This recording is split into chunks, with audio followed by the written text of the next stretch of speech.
है जिसके अंदर कपल डांस कर रहा है, that is not Vinay and Himanshi. और भी कुछ छोटे छोटे फैक्ट्स है जो कि फॉल्स है।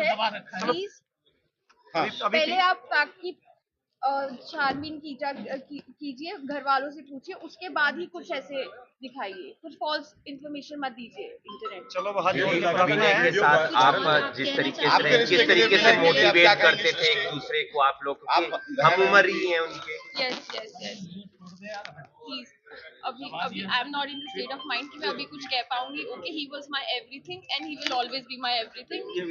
दैट्स कुछ भी चीज ऐसी होती है तो लोड करने से पहले, डालने से पहले फेक चीजें ना डालें। यस प्लीज, वायरल ना फॉल्स करें। इंफॉर्मेशन मत डालिए। That is my only request. Appeal. And I only wish कि my brother should be given the highest honor that he deserves, and he deserves that. और वो वीडियो भी उसका नहीं है जो Yes, that video is not Vinay and Himanshi. उसका birthday भी शायद आने वाला था। हिमांशी कैसी हैं अभी? हालांकि उनका दर्द नहीं सहा जा सकता है, नहीं कह सकता। क्या आप कहना चाहते हैं सरकार? पीछे कर लो यार थोड़ा। कई माता पिता ने अपने बेटे को। मैं इतना ही कहना चाहता हूँ कि सरकार अपना काम अच्छे से कर रही है और मुझे पूरा भरोसा है कि वो अपना काम बहुत अच्छे से करेंगे भी। जो भी हुआ एक दुखद घटना है, क्योंकि मुझे खुद लगी है इसलिए मुझे बहुत पेन है। अदरवाइज तो जिसको भी चोट लगती जानता तो वही है।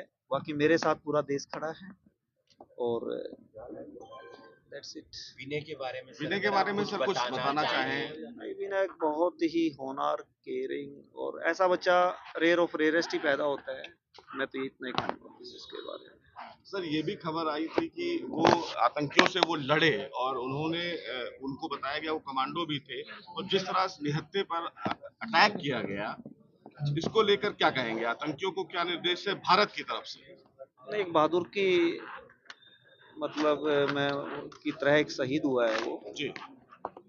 इसके बारे में इतना ही कहूँगा। सर कुछ दिन पहले शादी थी, घर में खुशियाँ थी, मतलब कोई इंसान सपने में भी शायद ऐसा नहीं सोच सकता। हाँ, मैं ये कह सकता हूँ कि समय का फेर है ये, और समय बलवान होता है। और जाहिर भी बात है कि 2 दिन पहले अभी तो टेंट भी यहाँ से पूरी तरह से उखड़ा नहीं था, बट इतना दुखों का पहाड़ टूटा है। मुझ पर अकेले पे नहीं है, पूरा देश मेरे साथ है।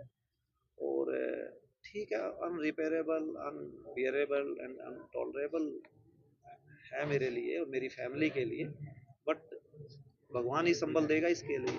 सर जैसा कि कल आपकी बेटी भी कह रही थी कि बचाई जा सकती थी जान देने की, 1-1.5 घंटा उनको कोई मदद नहीं मिली। जान कोई किसी की नहीं बचा सकता, वो प्रभु के हाथ में है।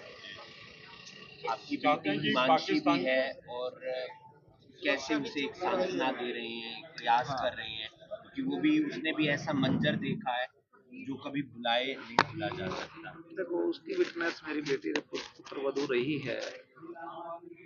वो क्या कोई भी उसकी जगह होती तो ये बयान करने की बात नहीं है कि कितने ट्रॉमा में वो थी, नहीं कह सकता। क्योंकि आप खुद गए थे वहाँ पर, जब वहाँ पे कैसे हालात थे सर? क्योंकि काफी ज्यादा वहाँ पर माहौल जो था काफी तनाव वाला था। नहीं, वहाँ का एडमिनिस्ट्रेशन और सरकार अच्छी तरह से मदद कर रही थी लोगों की, ऐसा नहीं है। एम्बुलेंसेस में सबको हॉस्पिटल लेके गए, जिसको हेल्प की जरूरत थी उनको हेल्प भी दी उन्होंने। और केंद्रीय गृह मंत्री अमित शाह जी ने खुद इस चीज़ की कमान संभाली। हमारे मनोहर लाल खट्टर जी बीच में ही विदेश का दौरा रद्द करके क्योंकि करनाल से हेल करता हूँ मैं, तो इसलिए स्पेशल इसको मॉनिटरिंग की गई। आदरणीय प्रधानमंत्री नरेंद्र मोदी जी बीच में ही विदेश का दौरा रद्द करके सिचुएशन को देखने के लिए खुद आए।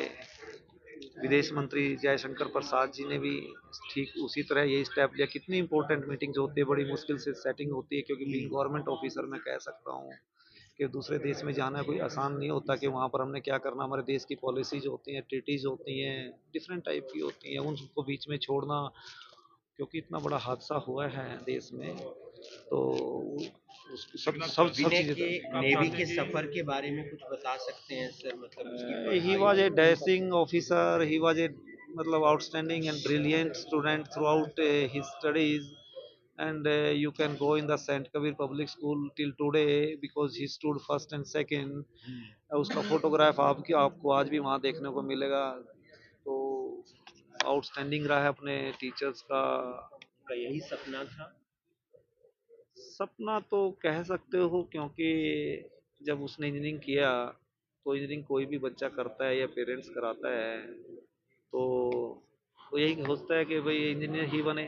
बट जैसे ही वो थर्ड ईयर में आया तो मुझे उसने कहा पापा मुझे प्राइवेट जॉब नहीं करनी, मैं गवर्नमेंट ऑफिसर बनना है। तो मैंने उसको एक बार भी नहीं कहा कि क्या क्यों नहीं तुझ प्राइवेट जॉब करना चाहता बीइंग एन इंजीनियर। तो उसने कहा पापा मुझे फिर डिफेंस में जाना है, एज एन ऑफिसर जाना है। तो उसकी ये चॉइस थी और उसका पोस्टिंग थी उसकी। बट वो सही में तो एयरफोर्स में फाइटर पायलट बनना चाहता था, बट उसकी हाइट 6 फीट 3 इंच थी। तो ही वाज मतलब 2 बार ऐसा हुआ कि हाइट की वजह से उसको नहीं मतलब हो पाया, उसका किसी वजह से भी कहो आप। तो अल्टीमेटली उसने डिसाइड किया कि मैं नेवी में जाऊंगा। तो उसने अच्छा तैयारी की और वो फर्स्ट अटेम्प्ट में चला गया। सर पाकिस्तान को क्या निर्देश देंगे, आतंकियों को के लिए क्या इस कहेंगे? बारे में मैं एक कुछ कहना नहीं पिता के चाहूंगा। लिए। सुनो सुनो मैं बता देता हूँ, हाँ, कोई हाँ। बात नहीं। इस बारे में मुझे कुछ नहीं कहना है, ये मेरे देश का मेरी सरकार का काम है, वो करेगी वो कर रही है। इस बारे में मुझे कुछ नहीं कहना है। ठीक है, ओके, थैंक यू।